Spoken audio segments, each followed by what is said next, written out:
On the 24th day of May, perhaps the most powerful speech ever made by an African leader was delivered by Ghana's Kwame Nkrumah. And he reminded the leaders who were present on that day about a number of things. One, he told them that not to delude themselves that by regaining their independence, the erstwhile colonizer would recoil and remain inactive.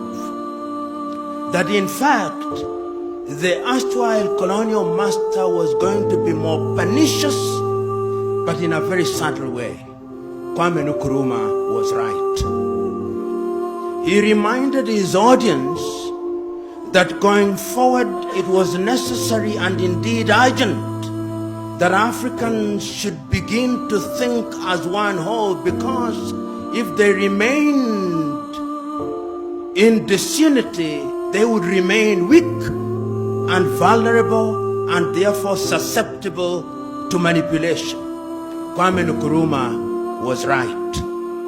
He reminded his audience that because many of, if not all, of the African countries were artificial, they were created in Berlin, and the boundaries were artificial.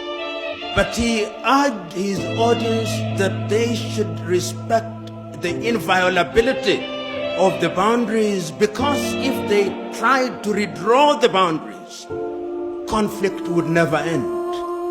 And that was reinforced in 1964 in Cairo on the doctrine of inviolability of inherited boundaries. I remind us of this particular incident 58 years ago because in 2013, the African Union came with Agenda 2063.